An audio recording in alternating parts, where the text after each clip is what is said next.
Hello, everybody. I'm not gonna be. I'm gonna be watching. Why is this show shorts? What the heck?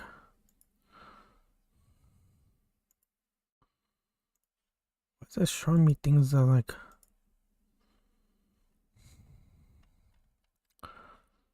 Am I on Hector Reviews? Oh, I am. Switch to my other channel.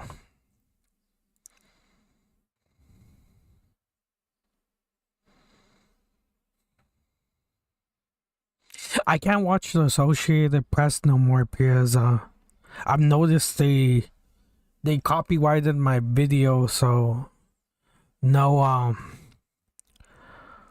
no no Associated Press no more.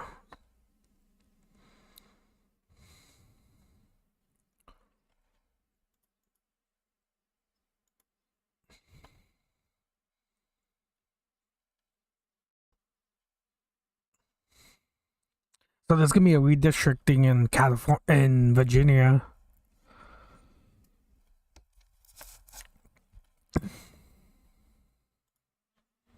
It's gonna watch.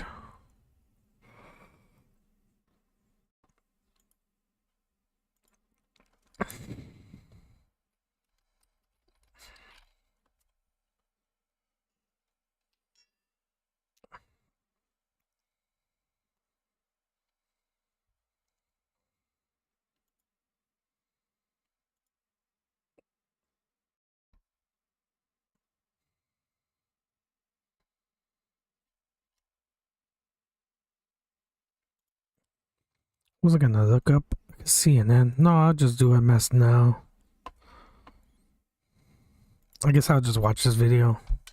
Right now, the 10-day ceasefire between Israel and Hezbollah is teetering on the edge ahead of new talks planned for tomorrow in Washington, D.C.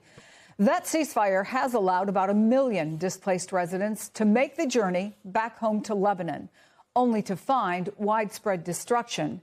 Here's how UNICEF spokesperson James Elder describes it in a country where an estimated 2,300 people have been killed. Damn. This was the home of a teacher. This was the home of a preschool teacher. Is there a more important path that someone takes? Everywhere I look in the rubble, it's the remnants of a family home of that teacher. It's very important we remember some of the people being killed in these attacks. It's teachers, it's doctors, it's nurses, it's children. James Elder joins me now. Thank you so much for coming on. I think this is an important story to tell. And this is far from your first visit to a war zone. So tell me more about what you saw and what you've heard while there.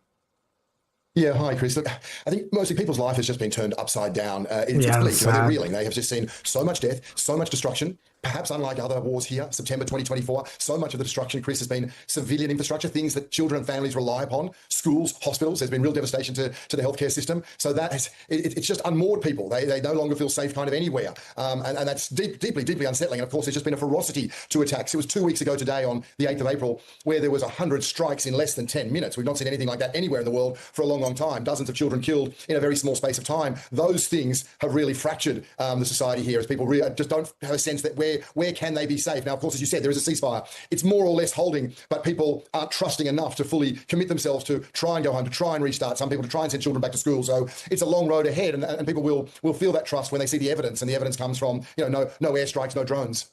So you have the people there who live in very real fear. And then as we look at the video of the devastation that residents are returning to, what are the biggest challenges for organizations like yours? What is the need for some of these folks who are coming back for shelter, for food? How is sanitation? Just for starters, what are the critical needs? Yeah, it's all those things, isn't it? I mean, yeah, Lebanon has to do. Lebanon and Israel have to do a ceasefire.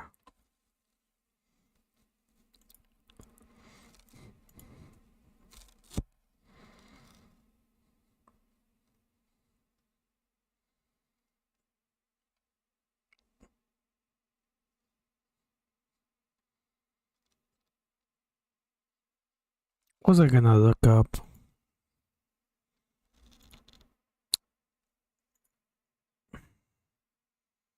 So the Virginia thing, Virginia, the redistricting happened. Was gonna see.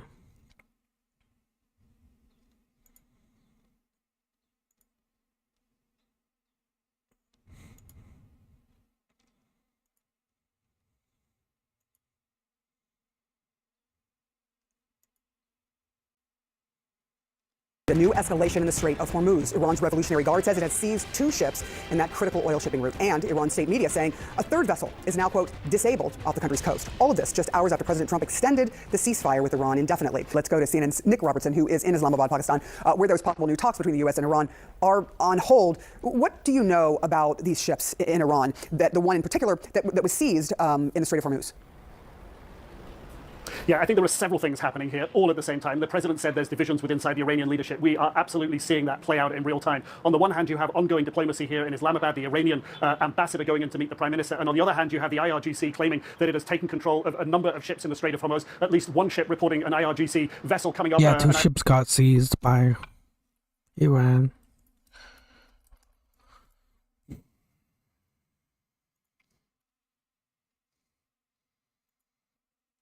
Oh yeah, Georgia Democrat Representative Dave Scott died at 80.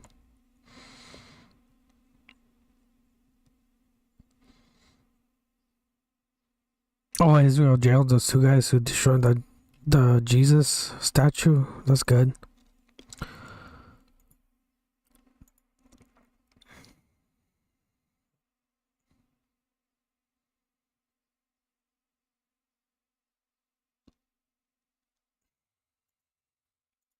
IRGC gunboat coming alongside of it. No radio communications. The gunboat starts shooting up that container ship. It's severe damage to the bridge. We understand no one injured there. And another ship in the same sort of area in the Strait of Hormuz, not far from the Iranian coastline, also shot up. Again, that ship, the crew, not damaged. But the IRGC here, the military, if you will, the hardliners in Iran, are signaling what we're hearing from the politicians. And the politicians are saying in Iran that the U.S. blockade on the Strait of Hormuz must be lifted. And President Trump was very clear last night when he, in his Truth Social post, extended the ceasefire. He also said, I'm not lifting the blockade on the Strait of Hormuz.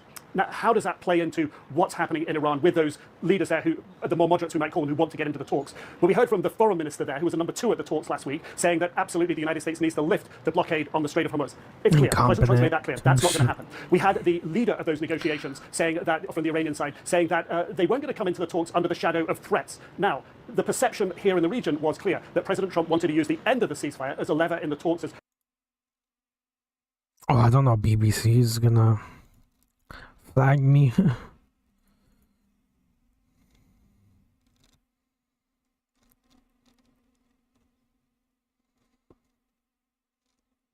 Yeah, so I guess the ceasefire is suspended.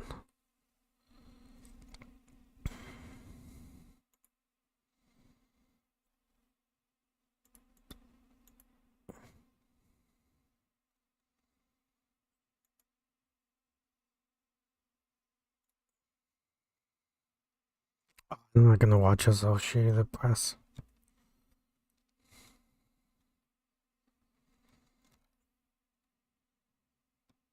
Maybe it's only the Associated Press in UK that flags my videos. Congress reacts to Virginia's could help Democrats, yeah.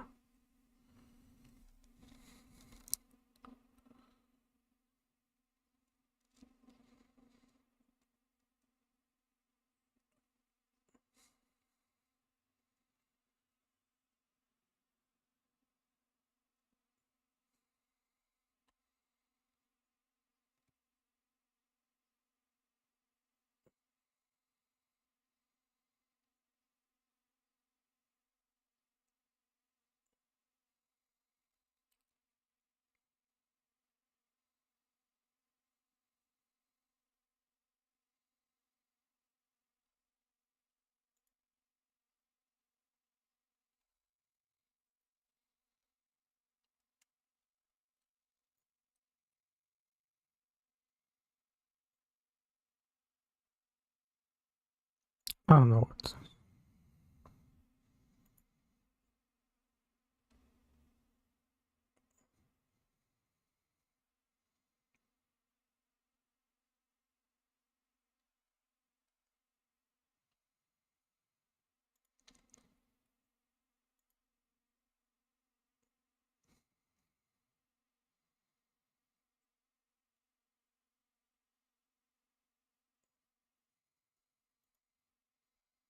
This morning, voters in Virginia have narrowly approved redrawing the state's congressional map to favor Democrats ahead of November's elections. Former President Obama was among those who argued the redrawing is necessary to counter similar moves in Texas and other states that benefited Republicans. You can push back against the Republicans trying to give themselves an unfair advantage in the midterms. Republicans slammed the results, saying Virginia Democrats can't redraw reality, calling it gerrymandering in a purple state. Voters were divided. Because the boundaries were set a long time ago, I guess, I'm assuming, and I just didn't like the idea of changing. Well, I just want to even. The Democrats in Virginia, I just want to be even. 6 other states have already redrawn their maps. Virginia's new map will flip 4 seats to favor Democrats, potentially giving them 10 out of 11 congressional seats in the state. House Minority Is it 10 out of the 14 seats? Were set a long time ago, I guess, I'm assuming, and I just didn't like the idea of changing. Well, I just want to even. The Democrats in Virginia, I just want to be even. 6 other states have already redrawn their maps. Virginia's new map will flip 4 seats to favor Democrats, potentially giving them 10. Yeah, 10 would have 10 out of the 11 seats, 4 seats for Democrats. Be even. 6 other states have... Yeah, it's California, Utah, Texas, North Carolina. What is this state? I forgot. Ohio, Missouri?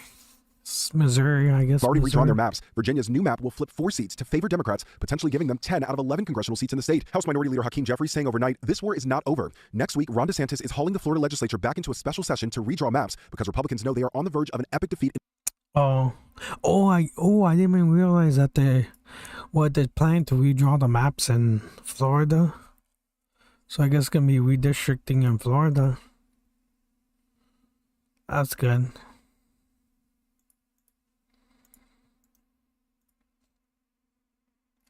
Redistricting in Florida.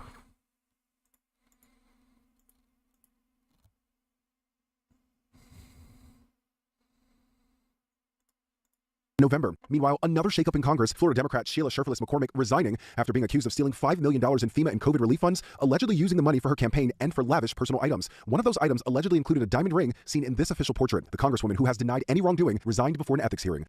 She is the 3rd member of Congress to resign in scandal in the last week. As for Virginia's redistricting, it could potentially face more legal challenges.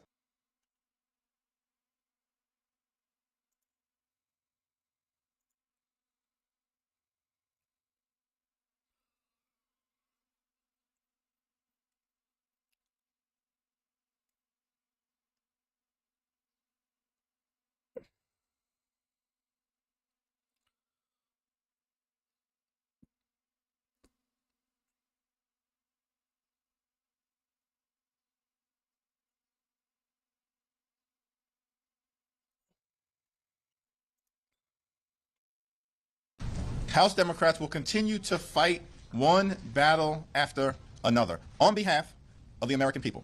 We're battling them on the economy, battling them on tariffs, battling them on health care, battling them on nutritional assistance, battling them on ICE funding, battling them on Donald Trump's reckless and costly war of choice, and battling them on their gerrymandering scheme. Last night was a big victory for the people of Virginia, a big victory for America, and a big victory for democracy. Donald Trump and Republicans launched this gerrymandering war. And we've made clear as Democrats that we're going to finish it on behalf of the American people. We will not let Donald Trump rig the midterm elections by gerrymandering maps all across the country without a forceful Democratic response. That is what you saw in Virginia. That is what you will see in Florida. And that is what has taken place all across the country. Prop 50 in California, forcing them into a dummy mander in Texas, picking up a seat in Utah, stopping them in New Hampshire, stopping them in Indiana, stopping them in Kansas, stopping them in Nebraska, pushing them back in Ohio, and winning a big victory for the American people in Virginia. These Republican extremists thought that we were going to step Yep.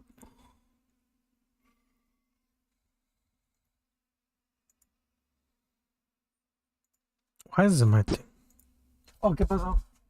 Last night was a big victory for the people of Virginia, a big victory for America, and a big victory for democracy. Donald Trump and Republicans launched this gerrymandering war. And we've made clear as Democrats that we're going to finish it on behalf of the American people. We will not let Donald Trump rig the midterm elections by gerrymandering maps all across the country without a forceful Democratic response. These Republican extremists thought that we were going to step back. They had us confused.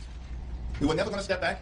We're going to continue to fight back all the way through November 3rd, where Democrats will take back control of the House of Representatives. We continued to stand behind our prior efforts to establish one national standard that would prohibit mid-decade partisan gerrymandering all across the country. But what we're not going to do is unilaterally disarm. Apparently, that's what Donald Trump believed that we would do. That's what James Blair believed that we would do. They had us confused in terms of the moment that we're in and the need to push back consistently with the fierce urgency of now. They launched this gerrymandering war because they were trying to rig the midterm elections and prevent the people from being able to decide who actually controls the majority. And the reason why they've launched this gerrymandering war is because Republicans under Donald Trump have been a complete and total failure. Our message to Florida Republicans is F around and find out. If they go down the road of a DeSantis dummy-mander, the Florida Republicans are going to find themselves in the same situation as Texas Republicans, who are on the run right now. And under no circumstances are Texas Republicans picking up 5 seats.